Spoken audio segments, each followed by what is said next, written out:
Tom. Good morning, Gina. Yeah, I'm okay, thanks. It's getting darker every Friday morning. I noticed that. But yeah, it's a somber time for the nation, but getting together as well, isn't it, as we do on a Friday, I suppose it's nice. Exactly. Of course, last Friday, we just mentioned this before 7 o'clock. Last Friday, you still came on the show and reflected on Mm. your memories of Her Majesty the Queen. And, well, last night it came through, the news broke that the voice of Welsh rugby, Eddie Butler, has passed away at the age of 65 as well. Yeah, very sad, very sudden. I mean, Eddie's renowned for being a fit fella, still working well, voice immaculate as ever. And he passed us away in his sleep, which is nice. His daughter was nearby, I think, in the base camp for Machu Picchu. And Gina, I don't know if you knew, Thomas actually climbed that, and we've spoken about it, Tom, haven't we? It's Yeah, sometime. we were just talking about it yesterday, actually, in our quiz. Of course we were, Yeah, we were indeed. But connections to Pembrokeshire as well. Yes, I mean, he's very fond of Druidston. That's the yeah. place he seemed to visit with his family. And I know he'd always pop into the Ocean Bar and Restaurant in Broadhaven because Mostyn Davis, who owns that, actually started playing for Pontypool the same day as Eddie did. And Good. so he was always available, was our Eddie, to come down and hold court at events there. And he was remarkable. His ability to sort of capture an audience. People who've heard him speaking there with his impersonations of Jim Telver as a Scottish coach, his mum talking to Ray Prosser, who was a tough as teak Pontypool coach, they will never forget that. Every time they did that, Gina will know I haven't got much hair, but when he did that, my hair stood up on the back of my neck because it was so vibrant. He's a talent, Yeah. absolute. Because you've met him a few times, haven't you, Bill, over the years? I probably interviewed him, perhaps in double figures, because he always came then. He wrote 3 novels about a number 8, of course, that's what he was, called Gonzo Davis in the Valleys. Very readable, very, not just about rugby, but about Valley life. He wrote 3 of those. He wrote 2 other books. He always came to Marley Hughes's Victoria Bookshop in Haverfordwest and does such a great job in bringing people like that. So every time he came there, I spoke to him. He signed a book for me, which I then put on our website, pembrokeshiresport.co.uk, as part of a quiz. And he always had time. He spoke in an event in St. David's that I emceed for a little girl, Chris Morgan, you've probably heard of. His daughter was very ill. She had bone cancer. He came and raised funds for that. He was just magnificent. And people, I mean, I don't want to put it down, but there was a guy in St. David's who was quite rude at the start with when he's asking questions. I tried to stop him. Eddie dealt with that with aplomb. He really was. He's just a natural. When you got people like Brian Moore saying he's lost a good friend but a great commentator, you got to listen. Yeah, great Yeah, man. no, you really do. And Eddie, a big fan of sport and Welsh rugby in particular. And of course, after a strange weekend where everything was off, the things sport has come back for this weekend, isn't it, Bill? So what can we expect over the weekend now? Well, there's a full programme of rugby and there's a full programme of football, which is nice. That includes, of course, juniors. There's some went ahead last week in rugby, not in football, but they're all back. So that's great. So the kids will be playing tomorrow, which is fantastic as well. On the football front, Tom, in Division 1, just out of interest, I was talking to Gordon and Fraser, your old friends as well as mine, yesterday, and I said, come on, pick your teams that are going to win tomorrow.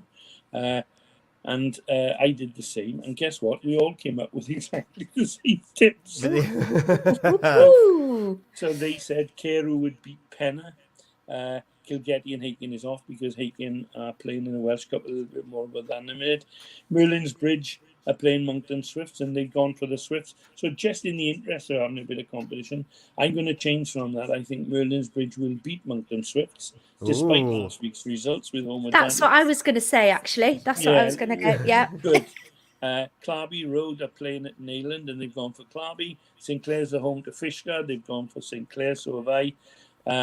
And Tish are home to Goodwick. And of course, they've gone for Goodwick, who are favourites to win most of their games. So just out of interest, there's a full programme there and we're on the way. Oh, fantastic! And it's good to have football back, isn't it? And It is, yeah. to see these winter sports return, and we've got the rugby back on as well.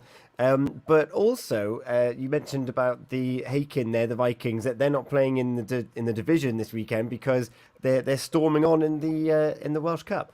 Yes, they are. They're playing Avonlido who are in the JD Cymru South. They actually, until recently, Avonlido were in the top division. They play in the Marston Stadium in Avonlido, and they are on the rise again. So this is a real challenge. But I wouldn't dismiss Scott Davis' team chances for that.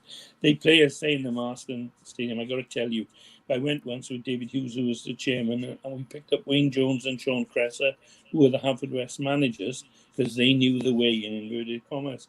And we got into the hinterland of Port Talbot, and Wayne was saying, yeah, turn left here, turn here. I've been here hundreds of times, I know where it is. And David turned left for the last direction, as he was told, and we actually ended up on the beach, on the sand, at Aberavon. And in the distance, about 3 miles away, you can see the floodlights. So it's got memories to me, the Marston Stadium. Yeah. That's brilliant. So Aberavon Beach is stunning, though, isn't it? It's massive. It is massive, but we only caught the very end of it. I was going to say on another day. Yes. And in fact, some Sean Cresser news, former Haverfordwest manager, he's left. Is it Carmarthen? He's moved on. Sean will be missed there. I'm very sad to see him go. I think he was doing a great job there, and I suspect Carmarthen will at some stage regret that. But there we are. That's football, isn't it? Yeah, no, it is. It is. And so before we look forward at the rugby of what's coming up, there was a special night. Gordon Thomas was out and about in the week as well, wasn't he? Yeah, he had a bit of a treat, and he's written a lovely thing on our website about his evening out in the Lyric Theatre, I think, in Carmarthen. Joe Calzaghe and Enzo Macaronelli, two great Welsh boxers, two really nice guys. They had an evening there where they were talking to someone about their experiences, and Gordon went with a friend from work, and he said it was absolutely fantastic. And they're both very proud of their Welshness. They're Italian descent, both of them, both influenced by dads, but lovely guys. I mean, Enzo, I've met him a few times. He used to come to any boxing shows, amateur shows, and he'd make a fuss of the kids. He'd be in the change room, shaking hands with them, helping them to glove up. And it's quite interesting. When we were driving up this week to see our grandson, we got by the Botanical Gardens turn-off. It was a big posh car, I don't know the names of cars, I don't know, a Porsche, a huge Porsche with the car number, which Marilyn overtook, ENZ6, that's Enzo Macaronelli. Oh wow! So he might be a big guy, but Marilyn outsped him on the motor. He was raving then. I bet he was, yeah. I told her to toot and wave, but she wouldn't do that. She wouldn't do it. And of course, like Joe Calzaghe, he's a bit of he's a legend in boxing, like not just Welsh boxing, but in boxing, undefeated. Undefeated, 46 bouts, and you have to say, the criticism of him was one time that he didn't fight the very best, but he did, and to stay 46 fights and to know when enough was enough. Mm-hmm. There were people always to say to him, "Why didn't you go for 50?" They weren't in the ring; they were doing the 6 months training beforehand, obviously. But yeah, good. Not so good at dancing on Strictly, but he was all right. Yeah. Forgot about that. That's amazing. And then there is no Pure Sports Show on Monday evening. So just to make you aware of that, the Pure Sports Show is Eaton, Evan and Morris, due to the funeral of Her Majesty the Queen. There's going to be no sports show this week. However, this weekend, we've talked about the football. There's also a full repertoire of rugby for us as well, isn't there? Oh, it's a crazy weekend. I mean, the only ordinary fixture, for want of a better word, is in the Championship when Narberth entertained Bargoed. Now, Bargoed, in the last couple of years, have had lots of funding, and they'd be one of the sides that could say they should have gone up to the Premiership, but of course there was no promotion. So Narberth are playing them tomorrow. Narberth won their first game. Bargoed lost theirs, so it's going to be interesting. I still think Bargoed will have a very strong side. Then we go into this crazy competition called the WRU Cup, which has a different competition for 1, 2, and 3 divisions, and you don't play against teams from your own area, so it means more travel. Of course, the Welsh Rugby Union don't consider the fact it can cost you £500 or £600 for a bus to go from here to a place called Heol Q, which is a lovely place near Bridgend, but is outside our realm, if you like. Yeah. So tomorrow in Division 1, all the teams are at home from Pembrokeshire. Crymych entertain Glynneath, Pembroke are home to Bryn Aman, and Whitland play Ammanford at Park County Gwyn. In Division 2, Milford Haven are playing Bridgend Sports, Tenby United play Heol Q, and Fishguard and Goodwick play Porthcawl. So there's those games. And in Division 3, Brincoch, St David's travelled to Brincoch. Abercrave were due to play against Langham, and Langham, as I expected, have cried off not only from the scheme but the competition. They know it's too much. There's too many demands. They want to focus on getting a team out to play every week in the competition they're in. Badre are playing Pembroke Harlequins, Neyland are at Carmarthen, Haverfordwest entertain Ammon United, and Cardigan play at home to Llanderbeer. So there's a full programme, but they're going to play each other just once. So it means if you're in a division of 4, you could be in a division of 3. If you're in a division of 4, a round robin thing, you'll have 1 home game and 2 away. If you're unlucky, if you're lucky, you'll have 2 home and 1 away. Travel costs different. I just don't understand the logic behind it, but I'm not surprised by the Welsh Rugby Union, sadly. Yes. So one thing there is if you're going to these clubs and they've got like refreshments on offer and they're doing rolls and everything else, support it, because they need that money in to be able to travel to these games. Home games are so vital to these clubs, especially, you take St David's or Langham, Neyland, these clubs, Cardigan. They all depend on match day. They might open a couple of days a week if they're lucky.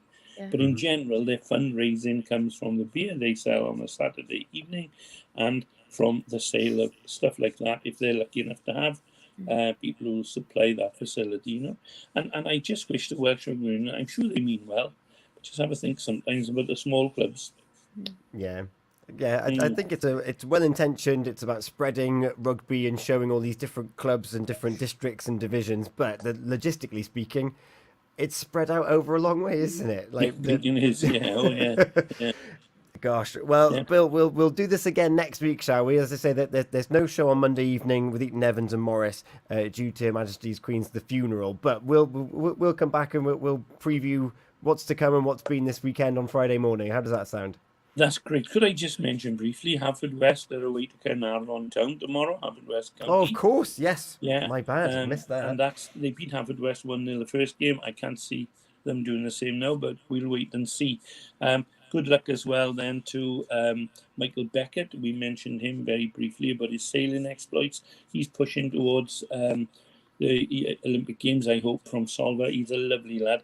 And I got to finish with a star man. When I met him first, he was the biggest couch potato I've ever met in my life. Mark Edwards, known to all as Chicken Eddie in Haverfordwest. And he's just done his 5th Ironman in Tenby in 18 weeks, would you believe, to make it 20 he's done now and raise his funds for charity. He's only going to go and then to Barcelona in 3 weeks and make it 21.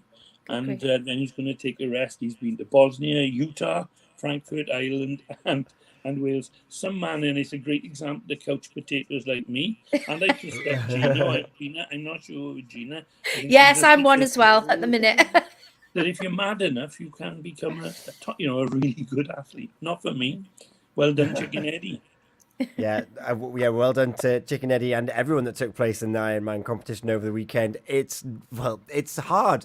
It's 2.4 miles in the water, 112 miles on your bike, and a full marathon to finish up. It's remarkable what the human body can achieve. Yeah. And good luck to everyone playing sport over the weekend.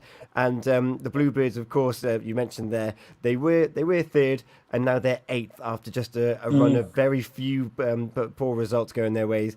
It's very competitive in all the divisions. So best of luck to everyone. And Bill mentioned there the article that Gordon's done with Gordon Thomas and Joe Calzaghe, or his experience of the night. Pembrokeshiresport.co.uk is where you need to head over to find all the latest sports results and some articles as well.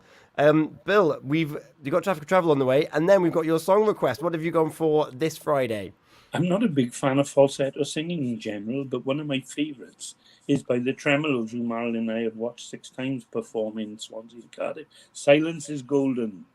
Silence is golden. It's on the way. It's 23 minutes past 7 o'clock on Friday, the 16th of September. Bill, as ever, thank you so much for your time on this Friday morning.